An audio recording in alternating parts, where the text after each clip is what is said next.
Filamu inaanzia uwanjani, watu wako busy na sakata kabumbu hapa. Sio mwanamke wala mwanaume, yani changanyikeni tu. Karibu kwenye bonge moja la tambala mtu wangu inaitwa Colors of Love. Mimi naitwa Rio na hii ni Zero TV. Usiache kusubscribe, kucomment pamoja na kushare kwa wengine pia. Huyu anaitwa Amina, anapenda sana kuishi kisela yani. Hapa anaishi na mshikaji wake Bayo. Hapa ni nyumbani kwa Bayo in fact. Mchizi alimpeleka mazoezini kwao leo ili akaonane na mchizi mmoja hivi ambaye alivutiwa naye sana. Lakini Amina hakujali. Yeye alipofika huko akaanza kucheza mpira tu na wanaume. Leo Amina anamtoka na mwanaume mmoja hivi, lakini alivyokuwa amevaa hadi Bayo akashangaa kinoma. Unaenda kuonana mtu hivyo? Amina akasema unapaswa kumsifia mtu akipigilia. Ulitaka nivae vipi sasa? Walau gauni. Amina akasema gauni linabana sana, hivyo hawezi kuwa huru. Akawa amesepa. Majira fulani hivi ya usiku Amina karudi ipo hoi yani. Njaa imemkamata vibaya. Wewe sio ulikuwa mtoko wewe? Mwanaume alienda kuonana naye amemkimbia yani. Ikabidi aje kule chakula cha Bayo tu. Amina pigo zake mara zote ni nguo za kiume tu. Kwa hiyo leo amekuja kwenye duka la wanaume kutafuta viwalo. Huyu mchiza anaitwa Kofi. Alishangaa kinoma kumuona kwenye hili duka hapa. Akahisi labda amekuja kumnunulia mpenzi wake nguo, lakini akasema ni za kwake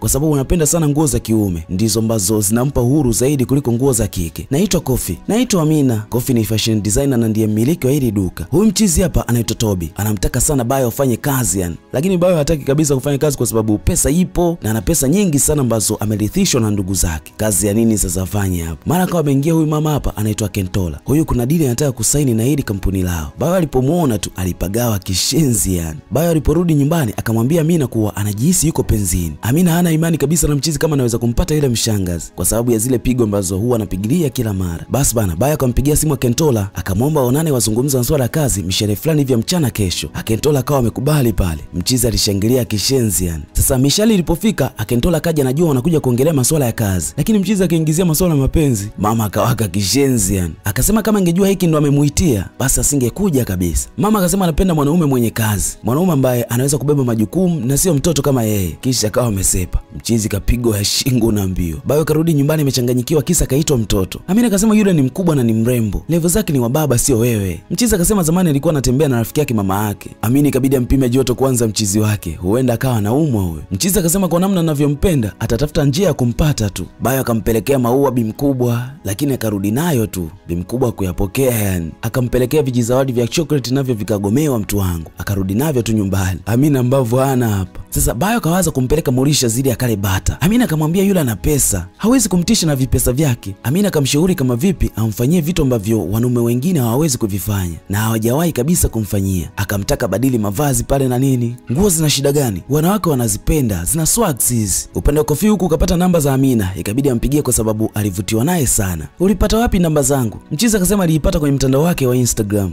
Urafiki wao kaanzia hapo mtu wangu. Urafiki wa kimapenzi unapoanza bana, unaweza kujikuta umefanya kitu ambacho hukutarajia kabisa kukifanya. Wakawa wanaongea hadi wanapitiwa na usingizi unaambiwa. Hakuna aliyekuwa na tamani akate simu ya mwenzake. Hadi salio linaisha ndio simu inakatika. Bayo alipofika sebuleni leo akajua tu mshikaji wake itakuwa amependa ise. Akataka kujua mwanaume gani ambaye amemfanya awe hivi. Amina akasema anaitwa Kofi, ni chotara wa Ghana pamoja na Nigeria. Utaelewa tu hapo mtu wangu. Upande Bayo huko mambo yake haendi sawa kabisa. Akamtumia zawadi ya perfume mshangazi. Alipopata akamshukuru kinoma Bayo. Akaja chumbani kwa Amina huko bila hata hodi yani. Alichokuwa anataka afundishwe namna kumpata mwanamke. Mchizi kwanza anafurahi kinoma kwa sababu mshangazi amemshukuru kwa zawadi. Bayo akasema anataka afundishwe namna kumpata mwanamke na yeye atamfundisha namna kumteka mwanaume pia, na zoezi litaanza rasmi kesho. Amina kaianza kazi yake bana. Akamtaka Bayo abadili namna kuvaa, wakaenda kutafuta pamba mpya yani. Mwana mda wote anataka pigo za kibisho tu. Cha pili akamtaka pia apate kazi. Mchizi akasema na pesa nyingi sana za ukoo. Amina akasema unapaswa kuwa na majukumu na uwe na mipango yako. Bayo leo karudi ofisini amekubali kufanya kazi. Akawa hadi anajipangia kazi ya kufanya kwa sababu ana masters tu. Anataka awe mkuu wa kitengo cha biashara. Lakini akakataliwa hapa. Akapewa kitengo cha kusimamia project naye akakataa. Bayo akampigia mama yake simu. Ikabidi kianzishwe kitengo kipya na yeye ndiye awe mkuu. Amina akamwambia kinachofuata ni yeye kuwa bora kwenye kazi yake sasa. Kwa hiyo mikataba yote ambayo inasainiwa kwenye kampuni yeye lazima awepo yani. Na yeye ndiye anatakiwa kusaini. Amina akamwambia kinachofuata mpuuze. Kama anakupenda kweli atakutafuta. Kweli bana, mchizi akawa busy sana na kazi. Lilipofika swala la kusaini nyaraka, akasema nyaraka zote amezisoma. Kwa hiyo hataweza kusaini huo mkataba. Akatoa na sababu zake za msingi kabisa. Amina akasema kama hata kutafuta, chukua vitu vyako, nenda chumbani ukajifungie na ulie kama mtoto na kisha uendelee na maisha yako. Kweli bana, mshangazi huku nao upo kwenye mawazo mazito yani. Unatamani kumpigia Bayo lakini kuna hali fulani hivi namzuia. Ameanza kumpenda nini mchizi. Amina na Kofi mapenzi yanazidi kushamiri bana. Kofi akasema mama yake ndiye amemshawishi kuwa fashion designer. Alikuwa meneja wake wa kwanza kwenye industry ya fashion na anajivunia sana kuwa na mama kama yeye. Story nyingi sana zikapigwa pale mtu wangu. Bayo mawazo ni mengi kinoma. Mshangazi hujamtafuta kabisa kama ambavyo aliambiwa na Amina, akataka kumtumia message na nini. Amina akamnyang'anya simu yake. Sasa baada ya muda kupita, Bayo akaja sebleni anafurahi kinoma yani. Akamkuta Amina anacheza game hapa sebleni, akamziba msomee message ambayo ametumiwa na mshangazi. Message ilikuwa inasema kwamba Mr. Bayo, na imani tutaonana weekend hii tumalizie kazi yetu. Amina akashangaa, hiyo si kwa ajili ya kazi. Mchizi akasema hiyo ni lugha ya upendo, itabidi nimkubalie tu. Amina akamkataza na kumpokonya simu, akamwambia anapaswa ajue huko busy. Mchizi anaelewa sasa. Sasa Amina naye akaomba jambo lake litimizwe, afundishwe namna ya kumteka mwanaume kwa sababu anaenda kuonana na Kofi weekend hii. Mchizi akaanza kumtengeneza Amina aishi kama mwanamke sasa. Akamtaka chome moto nguo zake zote za kiume, akakutana viatu vya kiume vya mazoezi pia. Mchizi akataka vichomwe na vyenyewe, akakagua hadi vipodozi vyako na mbiwa. Basi bana, Amina ameanza kuvaa nguo za kike sasa, anapigilia hadi mawigi na mbiwa, akapendeza kinyama yani. Bayo naye kazi zimeanza kumteka yani, muda wote yuko busy na kazi. Bayo amepata mtoko wa mshangazi leo, kwa mara ya kwanza anafanya kikao cha amani kabisa, kikao ambacho hakihusiani kabisa na mambo ya kazi. Sasa wakati wanazungumza hapa, mshangazi kasema ulipewa taraka na mume wake, hivyo kaamua ishi peke yake na mwanae, lakini sasa hivi mwanae amekuwa anaishi kivyake. Bayo akajitambulisha kuwa ni makamu wa rais kwa kitengo cha uhusiano wa wateja kwenye kampuni yao pale. Basi utani mwingi sana ukapigwa pale mtu wangu. Bayo amerudi nyumbani anafurahi kinoma yani, yupo kwenye penzi zito kwa sasa. Anamtambia kishenzi Amina, naenda kuoga, niongee na mwanamke wangu tena kwa sauti ya mahaba kabisa. Kweli bana, soga zikaanza kupigwa usiku, hakuna anayetamani simu ya mwenzake katike. Mchizi akawa anamletea zawadi mchumba na nini, lakini mshangazi wenyewe sasa upo kama mjeshi yani. Mchizi leo ofisini amekubali ofa na nyaraka zinasainiwa hapa. Mchizi muda wote anaiangalia chombo yake tu. Basi Mikito pia haikusaulika hapa. Leo Amina kavaa gauni amependeza kinoma yani, lakini hajiamini kabisa, anajiona kama amebanwa hivi, halimpi uhuru aisee. Bayo akamwagizia usafiri ili akifika huko arudishwe na mchizi. Anaweza kutembea na viatu virefu sasa, sio mambo yake kabisa haya. Mara akajinyonga nyonga hapa, kadondoka chini. Chezea high heels wewe, sio kila mtu aisee. Basi baada ya muda mchizi akamrudisha nyumbani Amina, anacheka kishenzi yani. Amina ameumia usoni baada ya kujipiga kwenye meza. Kofi akasema ukupaswa kujisumbua kuvaa vitu ambavyo hujazoea kuvivaa, zaidi ulipaswa kuvaa nguo ambazo unazipenda kwa sababu mimi nimekupenda hivyo hivyo ulivyo. Akamtaka hata wigi asivae kabisa, avae jeans, sneakers na chochote ambacho anaona kitampendeza yani, na pia kinampa uhuru. Upande wa Bayo huko anaendelea kuboresha penzi lake, akamwambia wanapaswa leo waangalia movie pamoja nyumbani kwake. Mshangazi haupendi movie lakini ikabidi ukubali tu. Kofi akamleta mchumba hadi nyumbani, akamchapa na busu la maana pale, mapenzi shata mtu wangu. Amina amenunuliwa hadi viatu vya chini, maana kutembea na high heels hawezi aisee, vingemuua huyo. Huku ndani Bayo na mshangazi wako busy na movie unaambiwa. Mara Amina akaingia hapa, wakashtuka wote.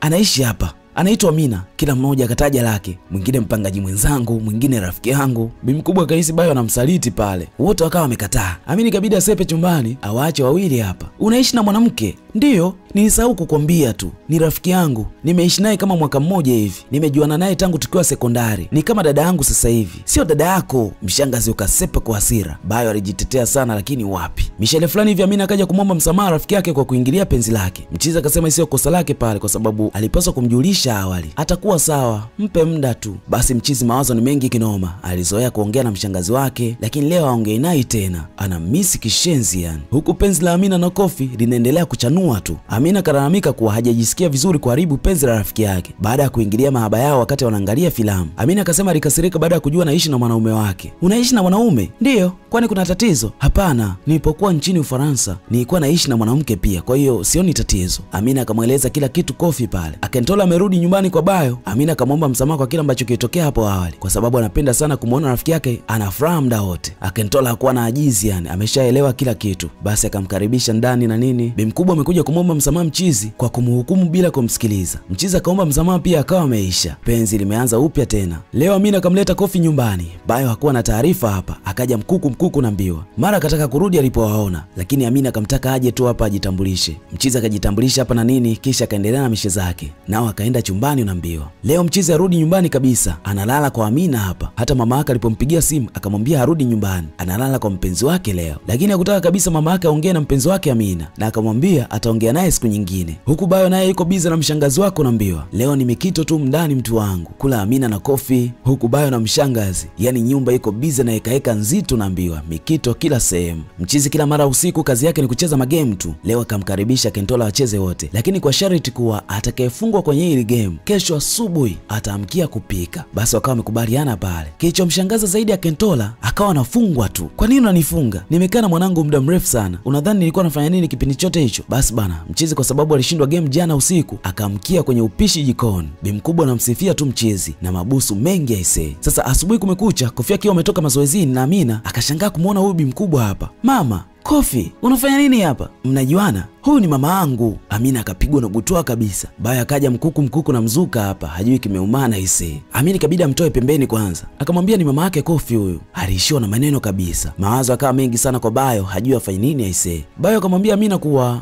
nimekujua kwa miaka 18 sasa. Sijawahi kumuona mwanaume anakujali kama Koffi na sijawahi kukuona huko hivyo kwa mwanaume. Yule mshangazi amekufanya uwe mkubwa. Unafanya kazi sasa hivi na cha kushangaza uko vizuri sana kwenye kazi yako. Nafikiri ni mzuri sana kwako. Ameleta upande wako mzuri tena. Huku mama akasema atavunja uhusiano na Bayo kwa sababu amemdhalilisha sana mwanae. Koffi akasema hajadhalilika ila ameshangaa tu kwa sababu alihisi mwanaume ambaye ataenda kudeti na mama yake atakuwa ni mkubwa kuliko yeye. Mama akasema uchunguzi wako unaeleza kwamba mwanaume anapozeeka hawezi kutimiza haja za wapenzi wao na mwanamke anapozeeka hamu inazidi kukolea zaidi. Kwa hiyo nikagundua na mimi mama yako nimeangukia kwenye hilo kundi la hamu kuwa kubwa. Koffi akamsihi sana mama yake asikatishe uhusiano wake na Bayo kama anampenda kweli. Mama akasema anampenda na Bayo amembadilisha sana. Anajiona mtu mwenye furaha sana sasa hivi kuliko hata kipindi kile yuko na baba yake. Koffi akamruhusu mama yake awe kwenye mahusiano na Bayo. Huku Bayo hamu ya kula haipo kabisa. Wakati Amina anamlazimisha kula, mlango ukawa umegongwa bana. Alipofungua alikuwa ni Koffi. Amekuja na mama yake aise. Bayo alipomuona Tinuka amerudi nyumbani, alifurahi kinoma.